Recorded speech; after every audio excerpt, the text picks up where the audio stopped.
Shalom pemirsa CBN Indonesia dimanapun Anda berada, senang sekali kita boleh bertemu kembali dalam acara pembacaan buku bersama Tuhan di waktu fajar.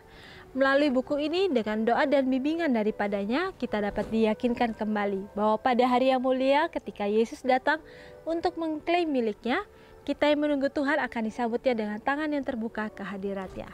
Dan pada saat ini kita memasuki halaman yang ke-317 yang berjudul Dia akan membenarkan banyak orang. Dan saya undang pemirsa di rumah untuk kita boleh sama-sama membuka Alkitab kita di dalam Yesaya 53 ayat 11. Sesudah kesusahan jiwanya, ia akan melihat terang dan menjadi puas. Dan hambaku itu sebagai orang yang benar akan membenarkan banyak orang oleh hikmatnya, dan kejahatan mereka dia pikul. Kita masuk dalam pokok pembacaannya. Kesucian yang benar adalah penyerahan diri seluruhnya kepada pelayanan Tuhan. Inilah syarat kehidupan umat beragama yang benar. Kristus memohon penyerahan diri yang sebulat-bulatnya untuk pengabdian yang tidak terbagi. Ia menuntut hati, pikiran, jiwa, dan kekuatan. Diri janganlah dimanjakan. Barang siapa yang hidup untuk dirinya sendiri saja, bukanlah umat Tuhan. Jadi bagaimana di sini dikatakan bahwa kesucian yang benar adalah penyerahan diri seluruhnya kepada kehendak Tuhan, kepada pelayanan Tuhan, dan dikatakan ini adalah syarat kepada kehidupan umat beragama yang benar. Jadi bagaimana di sini firman Tuhan mengingatkan kepada kita bahwa kita tidak bisa untuk menjadi umat yang benar kalau kita tidak menyerahkan diri kita sepenuhnya kepada pelayanan Tuhan. Ketika kita hanya memberikan setengah daripada hati kita, berarti setengah hati kita masih ada di dunia. Dan ketika hati kita masih berada sebagian di dunia, maka kecenderungan hati kita sebenarnya seluruhnya itu masih kepada dunia. Hanya kita menginginkan sebuah perubahan, tetapi kita tidak melakukan perubahan itu secara seutuhnya dalam kehidupan kita. Dan ketika kita tidak mau menyerahkan diri kita sepenuhnya kepada Tuhan, maka di sini dikatakan bahwa kita tidak akan mempunyai kesucian yang benar.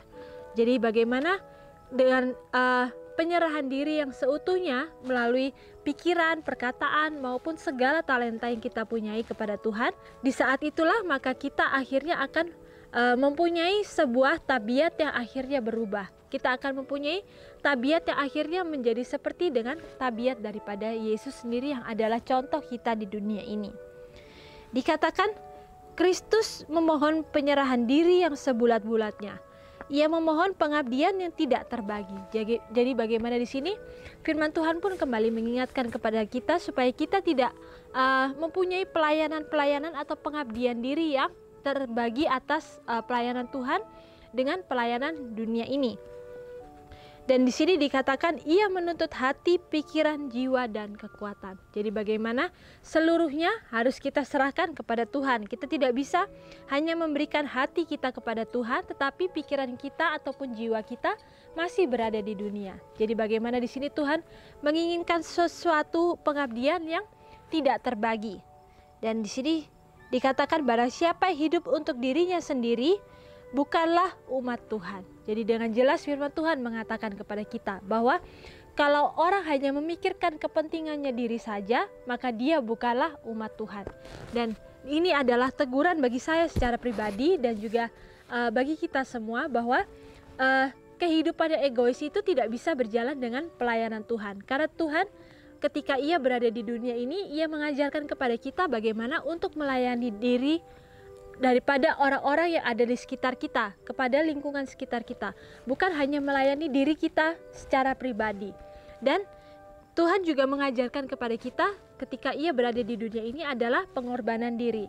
Bagaimana ia selalu mengorbankan dirinya, bahkan waktu untuk istirahat tiap sekalipun hanya untuk melayani orang-orang yang membutuhkan pertolongannya. Jadi bagaimana di sini Tuhan mengingatkan kepada kita bahwa pengorbanan yang ia sudah contohkan di dunia ini ketika ia berada di dunia ini menjadi manusia yang seutuhnya, itulah yang harus kita punyai dalam kehidupan kita dan harus kita praktekkan dalam kehidupan kita. Jadi kita tidak bisa hanya memikirkan kepentingan-kepentingan kita saja. Seringkali kita mendahulukan kepentingan kita di atas kepentingan orang lain. Tetapi di sini firman Tuhan kembali menegur kita secara pribadi untuk kita menyerahkan semuanya hanya kepada Tuhan. Bahkan keluarga kita sekalipun kita harus serahkan kepada Tuhan, karena Tuhanlah yang akan lebih baik menjaga mereka daripada tangan kita yang berusaha untuk menjaga mereka. Kasih harus menjadi asas perbuatan.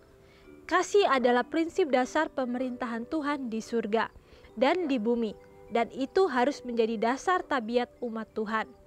Ini saja yang dapat menjadikan dan memelihara kita teguh. Ini saja dapat menyanggupkan kita untuk menahan penindasan dan pencobaan. Jadi bagaimana di sini firman Tuhan kembali mengingatkan kepada kita bahwa kasih itu adalah asas dan dasar dari segala pemerintahan yang ada di surga. Jadi bagaimana Tuhan sudah menunjukkan contohnya, yaitu Ia adalah orang yang pengasih ketika Ia berada di dunia ini. Begitu pula dengan umat-umat yang mengaku pengikutnya. Kita juga harus mempunyai kasih itu dalam kehidupan kita. Kita harus mempunyai kasih itu untuk menjadi dasar dari tabiat kita.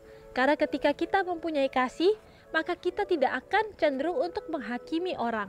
Karena kita akhirnya mempunyai suatu pemahaman bahwa orang lain pun juga mempunyai suatu pergumulan dalam kehidupannya. Jadi bukan berarti kita menjadi hakim atas orang-orang ataupun teman-teman kita, tetapi kita akhirnya menyadari bahwa setiap orang mempunyai kelemahan dan kita pun juga tidak jauh daripada kelemahan.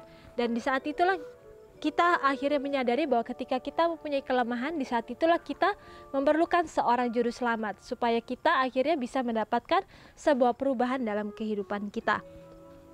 Dan di sini dikatakan bahwa kasih sajalah yang dapat menjadikan dan memelihara kita tetap teguh dan menyanggupkan kita untuk menahan penindasan dan pencobaan. Jadi bagaimana ketika kita mempunyai kasih, maka kita tidak akan mempunyai sifat yang menindas ataupun mencobai.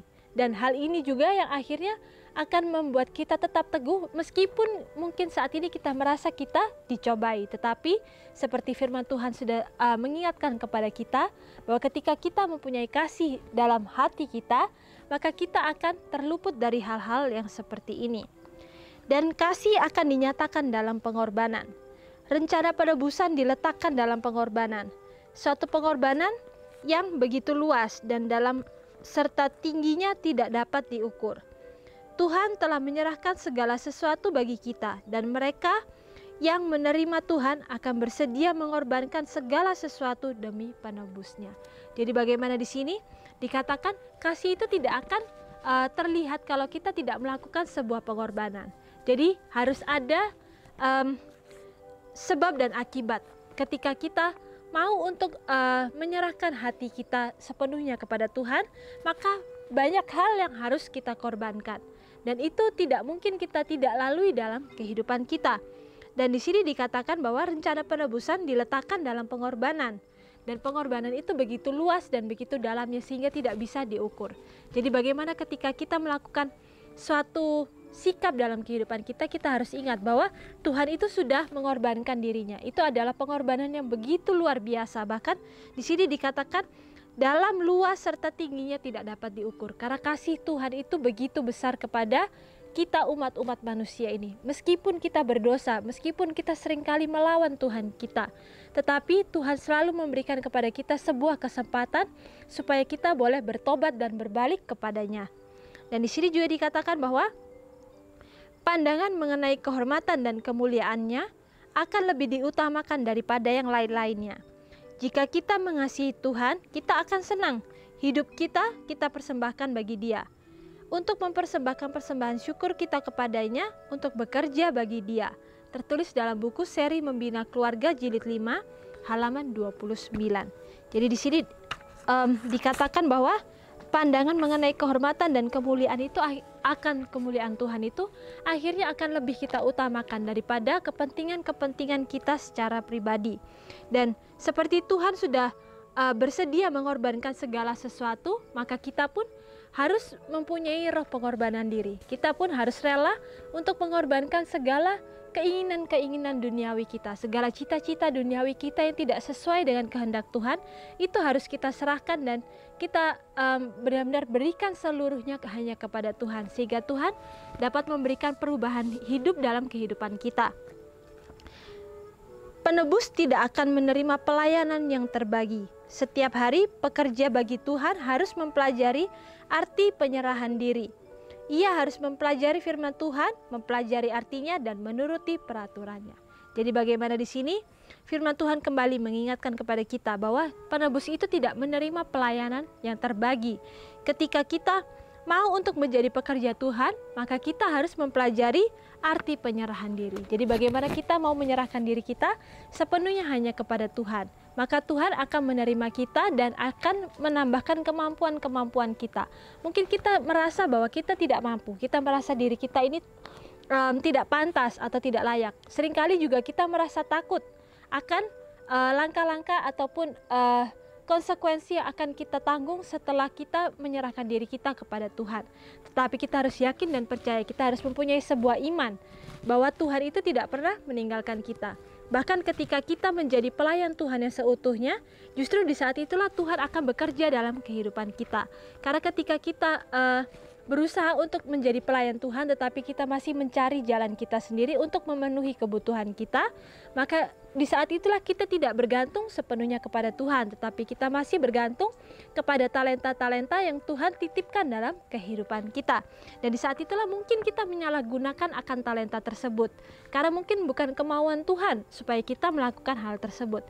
Tetapi di sini kita diingatkan kembali supaya kita selalu bertanya kepada Tuhan, apa yang Tuhan inginkan dalam kehidupan kita, supaya kita bisa melakukan sesuai dengan kehendak-Nya. Lalu di sini juga kita lanjutkan bahwa dengan demikian ia dapat mencapai standar keistimewaan Kristen. Hari demi hari Tuhan bekerja dengan dia, menyempurnakan tabiat supaya dapat berdiri pada saat ujian yang terakhir. Dan hari demi hari orang percaya mengerjakan di hadapan manusia dan malaikat-malaikat suatu pencobaan yang luhur, menunjukkan apa yang dapat dilakukan Injil untuk umat manusia yang jatuh. Tertulis dalam buku Pelayan Injil halaman 98. Jadi bagaimana di sini? Dikatakan ketika kita mau mencapai standar keistimewaan Kristen, kita harus belajar artinya penurutan. Bagaimana kita harus belajar firman dan kita harus menurutinya. Bukan kita hanya mempelajari firman lalu kita menganggap diri kita sudah selesai, tetapi semua itu harus ada keseimbangan. Bagaimana kita harus belajar dan kita harus mempraktekannya. Dan ketika kita mau hari demi hari bekerja dengan Tuhan, dikatakan Tuhan akan menyempurnakan tabiat kita supaya kita bisa berdiri pada saat ujian yang terakhir. Kita tahu kita saat ini sudah berada di detik-detik penutupan pintu kasihan, dan itu adalah akhir daripada zaman ini, daripada dunia ini. Dan di saat itu sebelumnya kita akan mengalami berbagai ujian atau pencobaan untuk menentukan kualitas kita, kemurnian kita. Dan di saat itulah Tuhan akan memberikan kepada kita kekuatan dan kesanggupan saat kita mau menyerahkan diri kita sepenuhnya. Di saat kita mau berjalan setiap hari hanya bersama dengan Tuhan. Itu tidak bisa kita lakukan secara instan atau mendadak. Karena itu hanyalah ketakutan saja yang kita hasilkan karena kita mungkin tidak menuruti Tuhan secara sepenuhnya di hari-hari yang lalu. Tetapi di sini firman Tuhan mengingatkan kepada kita supaya kita belajar bagaimana berjalan bersama Tuhan hari demi hari. Dan itu kita harus mulai dari saat ini juga, ketika kita mendengar akan kabar baik itu, akan firman itu, maka kita harus mempraktekannya dalam kehidupan kita. Sehingga apa yang kita pelajari itu juga boleh kita praktekkan. Dan di sini dikatakan bahwa dan hari demi hari orang percaya mengerjakan di hadapan manusia dan malaikat-malaikat suatu percobaan yang luhur, menunjukkan apa yang dapat dilakukan Injil untuk umat manusia yang jatuh. Jadi bagaimana di sini firman Tuhan terakhir mengingatkan kepada kita bahwa firman Tuhan itu bisa mengubahkan orang-orang yang sudah jatuh dalam dosa ini supaya akhirnya mereka mencari pertobatan, mencari pengampunan daripada Sang Juru Selamat itu sendiri. Dan di saat kita mau datang ke kakinya, maka Ia tidak akan pernah menolak kita. Ia akan mengubahkan hati kita yang jahat ini, dan Ia akan memberikan kepada kita hati yang baru, hati yang mau menurut dan mau diajar oleh Roh Kudus. Dan biarlah firman yang telah kita dengarkan ini boleh menjadikan pelajaran bagi kita secara pribadi dan juga menjadi sukacita bagi kita secara pribadi. Dan biarlah ini tidak lalu begitu saja, tapi boleh kita praktekkan dalam kehidupan kita sehari-hari. Dan sampai bertemu kembali dalam acara pembacaan-pembacaan yang selanjutnya. Shalom, Tuhan memberkati.